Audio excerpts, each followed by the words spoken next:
Rules Committee will come to order, and thank you very much for joining us today.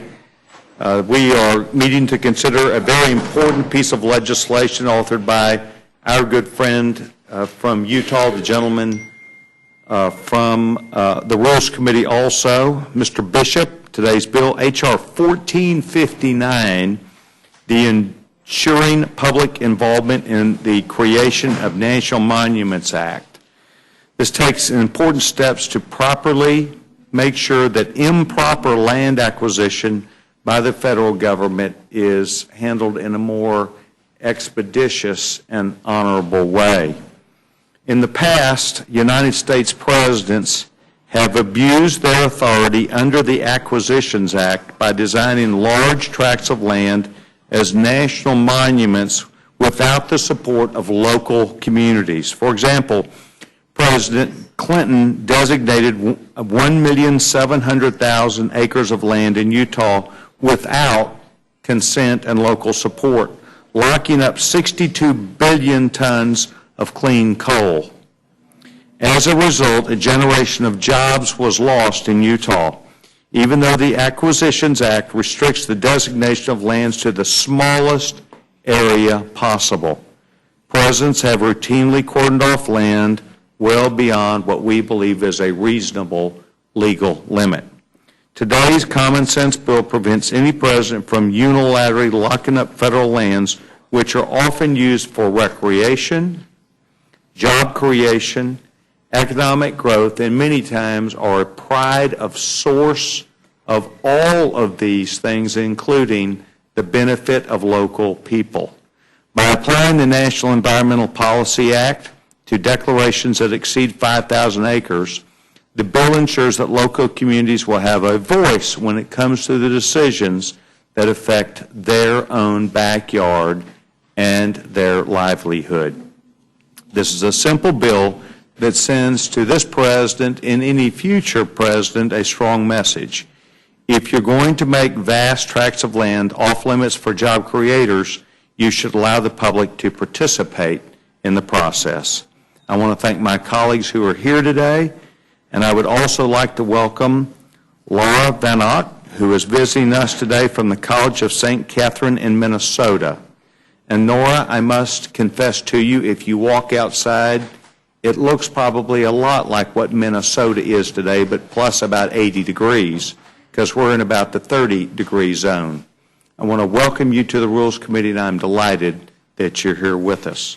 I'd like to, if I can, before we have the young chairman of the Natural Resources Committee who will be authorized to speak as our guest, I'd like to defer to the gentleman from Massachusetts for any statement that he'd like to make. Gentleman's recognized. Well, thank you, Mr. Chairman. You would say that I'm opposed to this bill, but I'm not worried about it because I don't think it's going to go anywhere once it leaves here, notwithstanding the authorship by our distinguished member of the Rules Committee. But I do want to say, as we've been saying consistently now for some time, that we need to reform our immigration system. We need a comprehensive immigration reform bill brought to the floor. We need to increase the minimum wage. We need to extend unemployment benefits to people who are long-term unemployed. And I would just make the case that those issues, I think, are more compelling, and would hope that the next time we meet that one of those might be on the agenda. And with that, I yield back the balance of my time and look forward to the testimony. Gentleman yields back his time. In fact, the gentleman does make a strong case for us all understanding that our nation's economic and, I believe, opportunity base is in shambles as a result of 5 years' worth of a president who refuses to work on a jobs bill, a jobs creation bill, and to allow even simple measures that would add immediate jobs to our economy. And I do know that there's a lot of frustration on behalf of Republicans and Democrats, the difference being whether we're going to tax and spend or whether we're going to let the free enterprise system work. And I believe that the opportunity for us to be here today is an important time for the gentleman who's the chairman of the Natural Resources Committee to explain to us how important many of those local opportunities are. Some people, Mr. Chairman, call it flyover country, but it's home to many, many people who are hardworking, all-American people, and they need a voice to be heard from, and I'm delighted that you're here today As always, anything that you have in writing will be entered in the record, and the gentleman is now recognized. Well, thank you very much, and it's always nice to see members of the Rules Committee. This is the third week in a row that I've been here. I'm not sure what my schedule is next week. Maybe we'll be available for you. Just in case. Since you said my full statement will appear in the record, I won't read the statement other than to say that the bill authored by your colleague, my colleague on the Natural Resources Committee, Mr. Bishop, deals with the Antiquities Act, which I think has been implemented over the years far beyond what the original intent was, and it certainly needs to be updated. So, I will say this: Mr. Bishop probably knows more about this. You mentioned in your opening statement about the million-plus acres that was taken without any local input whatsoever, the Grand Escalante staircase. I also have an area right across the river from where I live that was the national monument beyond what I thought was President Clinton should have done.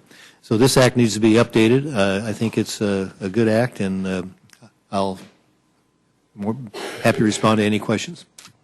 Mr. Chairman, thank you very much for being here. I'd like to ask you, what is the process by which a president goes through? We have openly understood, remembering back to some of these previous times where presidents have taken these, and without local consent, what is required by the law, and what is the president given the ability to do today under the law?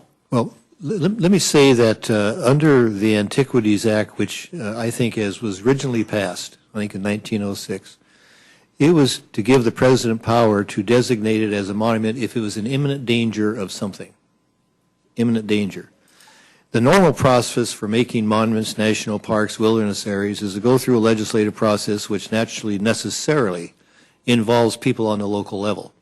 And there are environmental rules that you have to go through. But the designation under the Antiquities Act removes all of that. In other words, the president doesn't have to follow what would normally be regular order, if you will, for other designations. And what Mr. Bishop's bill does is simply says that there should be local consultation. After all, they're the people who are going to be affected adversely or positively, but at least there should be a discussion. And they don't have to follow some of the environmental regulations like NEPA, for example. And this simply says that during that process you should go through NEPA. In other words, follow what would be regular order if Congress were to do this, which I think is the proper way to go. Thank you very much. Mrs. Fox? Thank you, Mr. Chairman. I don't have any questions, but I want to say that I support this bill very strongly. I have another bill related to this that I've worked on for a couple of years, and so I appreciate very much what Mr. Bishop and Mr. Hastings are doing, and thank them for their leadership in this regard. Thank you, Mr. Chairman. Yes, ma'am. Gentleman, just back time. Gentleman from Massachusetts. Well, thank you, Mr. Chairman. Again, I'm not going to have any questions on this bill because, again, we're going to go through this exercise on the House floor, and then I think that's about the last we'll hear about it. But I do want to go back to something you said in the very beginning of your opening remarks, where you kind of blamed everything on the president, which is kind of a fashionable thing to do. And that all he wants to do is tax and spend. I should tell you that if we pass the comprehensive immigration reform, that similar to what they did in the Senate in a bipartisan way, CBO estimates that would save close to $200 billion over the next 10 years.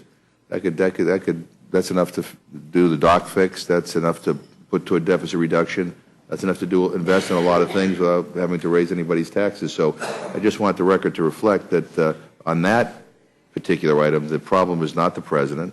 The problem isn't even the Senate, which oftentimes is the problem. The problem is right here.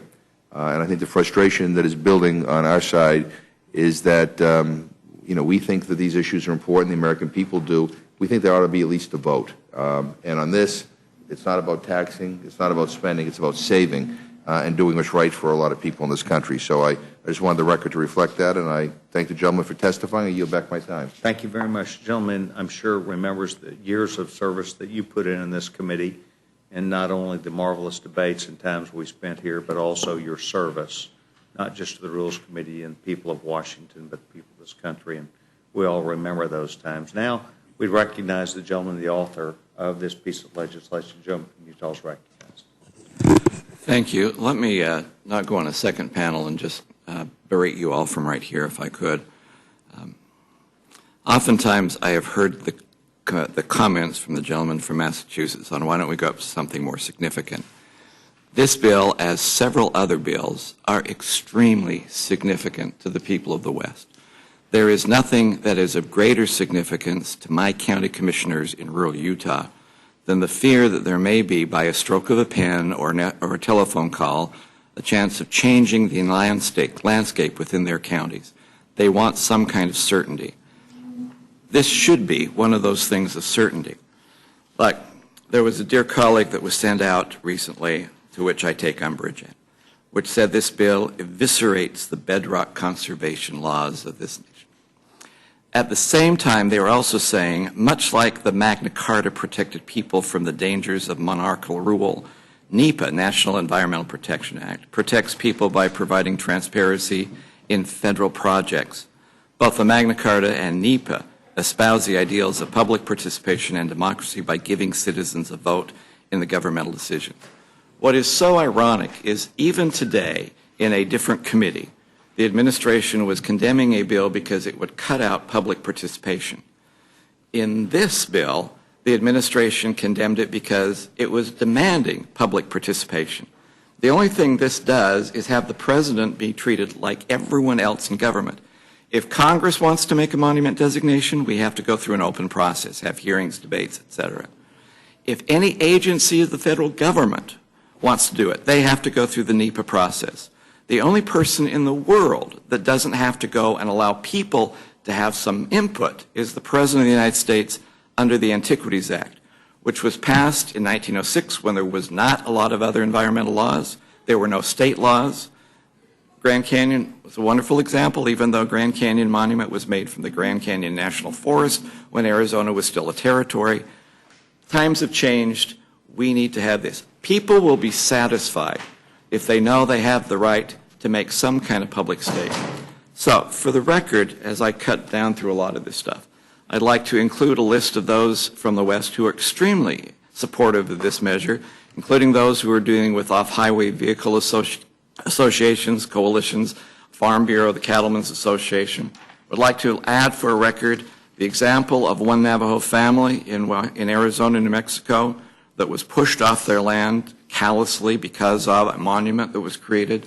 An op-ed that will appear tomorrow. You might as well get a good long view of it at the beginning of why this is an extremely significant piece.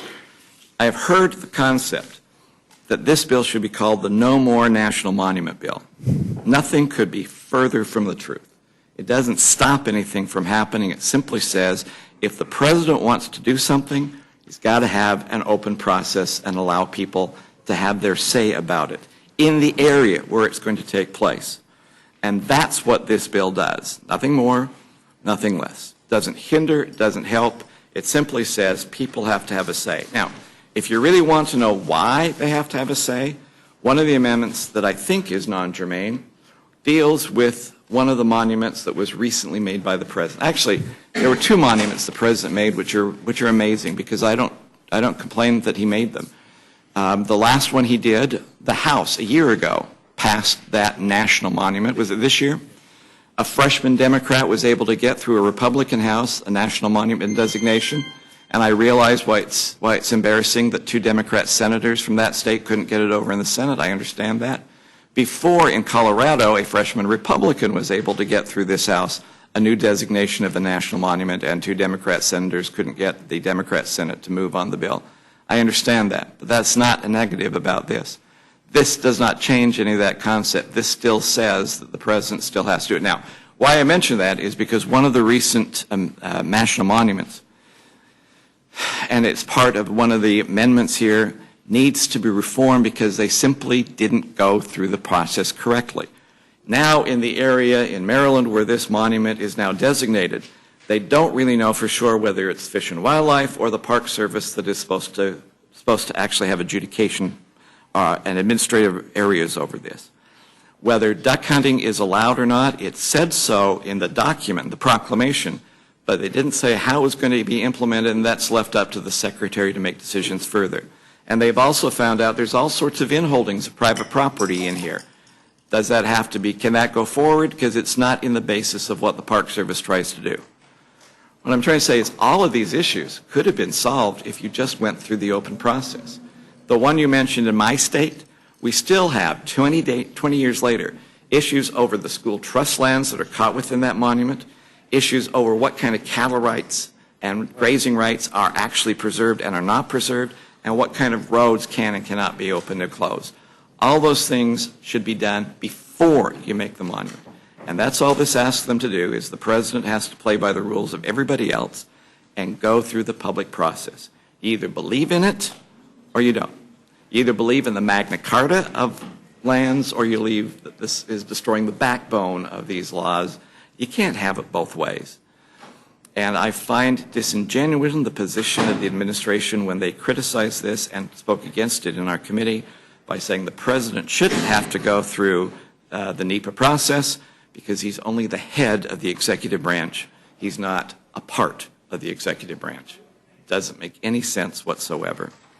I'm going to yield back for now. Gentleman yields back his time, and I appreciate his comments. The gentleman from Florida, Judge Hastings, is recognized. Gentleman has no questions, does not seek recognition. Gentleman from Florida is recognized. Gentleman has no questions. Gentleman from Colorado, Mr. Polis, is recognized. Well, I did want to inquire of the chair. I know that there's, and I heard my colleague from Massachusetts, there's some policy disagreements around minimum wage and unemployment and how you pay for it and so forth. But immigration, I think that there's a policy consensus. Certainly more than two-thirds of the Senate agreed on an approach, and I think there's similar desire in both the Republicans and Democrats to work on this issue here. I wonder if the chairman has a time frame for when a bill can be brought forth on that topic before this committee so we can advance it to the floor. I think the gentleman's asking me a question about any scheduling of an immigration bill. And the answer is I did not come prepared to answer that at this time. I'm not aware of one that would be available. I am aware that there is a good bit of work that is being done, not only in the Judiciary Committee, but am aware of a continuing dialogue that takes place by people like myself who completely disagree with the Senate bill, but do believe that us answering the question is very important to our country in getting an answer. And so I thank the gentleman, as always. He may continue to seek this information from me, and in fact, I intend to be better prepared with perhaps some answer about legislatively what may be moving in committees, which I was not prepared for. Thank you, Mr. Chair. And I'll have the opportunity to further have this discussion with you at the next rules meeting, and the chair can get some information. And again, the chair expressed the desire to move with potentially different solutions in the Senate bill. To be clear, our House Democrats are very open to different approaches. I think that there is a lot more to be agreed on than disagreed over. And I think more than anything, the American people want to see us address this issue. One thing is clear: by us continuing to ignore it and not address it, it doesn't get any better. It doesn't get any better by itself. And whereas there's 10 million people here illegally today, if we continue not to act, there'll probably be 15 million people here illegally in 10 years. So until we finally get serious about workplace authentication and securing our border, I don't see this issue resolving itself. And I hope that whether it's through a series of bills or through several bills coming together, we will have that opportunity soon, and I look forward to further exploring that with you in future meetings. The gentleman spoke about border security. Does he believe that there's something that we need to move on necessarily a border security that you believe would help us secure the border more than what the law is today? I think, Mr. Chair, it's a question of resources. So if you look at the Senate bill, and there's a lot, as you mentioned, that you don't care for. There's certainly parts of it I don't care for. It does invest $40 billion in border security. Now, dollar figures, maybe what's more important is how you spend it than if you spend it. And in fact, it's quite possible we can spend less and have better border security than $40 billion. I'd also point out the $40 billion should be paid for in the overall context of immigration reform. No one should be talking about using other money for it or increasing the deficit. But with the $200+ billion in savings you can do the right kind of investment, whether it's $10 billion or $40 billion, spent correctly to really lock down that border. I don't think it's a question of the will to lock it down, and perhaps we disagree, but I certainly think this president and prior presidents had the will to do it. I don't think any president didn't have the will to do it, but the ability to do it is a different thing than the will to do it. Happy to yield to the chair. Thank you very much. I believe you've answered my question in as much as you believe the president would attempt to follow the law but does not have the necessary resources, is what I heard you say. I believe that the president would seek to lock down that border as he has done with the surge of troops that he's been able to have under our appropriations. But this body has not appropriated enough to him or any president for the purpose of locking down the southern border. As you know, and I'm not too far away from the border, you're even closer, it's a very large border.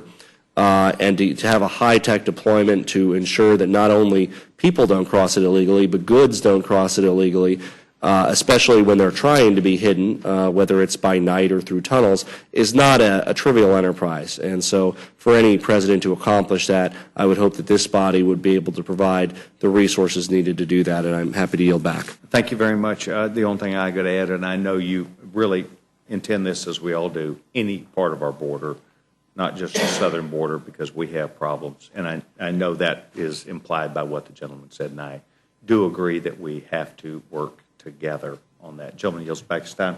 Gentleman from Orlando, Florida is recognized. Gentleman has no questions at this time. Chairman Hastings, thank you very much for taking time to be with us, and I hope, I will tell you you've done well enough. I hope we see you next week also. Thank you very much. I do not know if the gentleman from Utah would wish to, other than the questioning portion, would wish to be recognized for other comments related to his bill. No. Gentleman does not seek time. This ends the hearing portion of H.R. 1459, and the chairman would now be in receipt of a motion. Mr. Chairman, I move the committee grant H.R. 1459, Ensuring Public Involvement in the Creation of National Monuments Act, a structured rule. The rule provides 1 hour of general debate equally divided and controlled by the chair and ranking minority member of the Committees on Natural Resources. The rule waives all points of orders against consideration of the bill. The rule provides that the bill shall be considered as read. The rule waives all points of orders against the provisions in the bill. The rule makes in order only those amendments printed in the Rules Committee report. Each such amendment may be offered only in the order printed in the report, may be offered only by a member designated in the report, shall be considered as read, shall be debatable for the time specified in the report, equally divided and controlled by the proponent and an opponent, shall not be subject to amendment, shall not be subject to amend for division of the question. The rule waives all points of order against the amendment printed in the report. The rule provides one motion to recommit with or without instructions. Finally, Section 2 of the rule provides it shall be in order at any time on the legislative day of March 27, 2014, for the Speaker to entertain motions that the House suspend the rules relating to a measure addressing the Medicare payment system for physicians and a measure addressing the Ukraine. Yeah, I heard the motion from the gentleman from Utah. I now defer to the gentleman for an explanation therein. Gentleman's recognized. It's a structured rule. There are 3 amendments that I think are germane. I think it makes all 3 of them in order, even one that's a retread from the committee. It does provide for dealing with the doc fix and other Ukraine issues as well, and it seems like a pretty fair rule. I would urge its adoption. You've now heard the explanation. Is there further amendment or discussion? Mr. Chairman. Gentleman from Massachusetts recognized. I have an amendment to the rule. I move the committee grant H.R. 1459 an open rule so that all members have the opportunity to offer amendments to the bill on the floor. You've now heard the amendment by the gentleman from Massachusetts. Discussion, further discussion. Seeing none, those in favor of the McGovern amendment, say for the same. Aye. Aye. Those opposed, no. No. Noes have it, noes have it. Further discussion or amendment? Seeing none, the vote will now be on the motion by the gentleman from Utah. Those in favor signify by saying aye. Aye. Those opposed, no. No. The ayes have it, the ayes have it. Well, I thought the noes had it. I'm going to ask for a roll call. The gentleman asked for a roll call vote. Ms. Fox. Aye. Ms. Fox, aye. Mr. Bishop. Yes. Mr. Bishop, aye. Mr. Cole. Mr. Woodall. Aye. Mr. Woodall, aye. Mr. Nugent. Aye. Mr. Nugent, aye. Mr. Webster. Aye. Mr. Webster, aye. Ms. Ross-Leighton, Mr. Burgess. Ms. Slaughter. Mr. McGovern. No. Mr. McGovern, no. Mr. Hastings. Mr. Hastings, no. Mr. Polis? No. Mr. Polis, no. Mr. Chairman? Aye. Mr. Chairman, aye.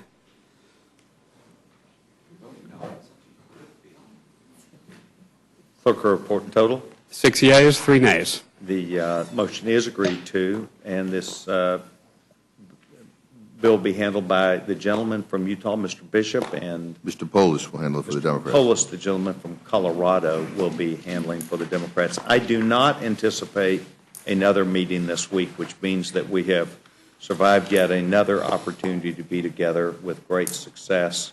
I want to thank each of you for taking time to be with us today. I'd like to once again congratulate Nora for taking time to be with us today, and we would welcome her, our gentlewoman friend from Minnesota. Delighted that you're with us today. This ends the business that we have for the committee today. We are now done for the day.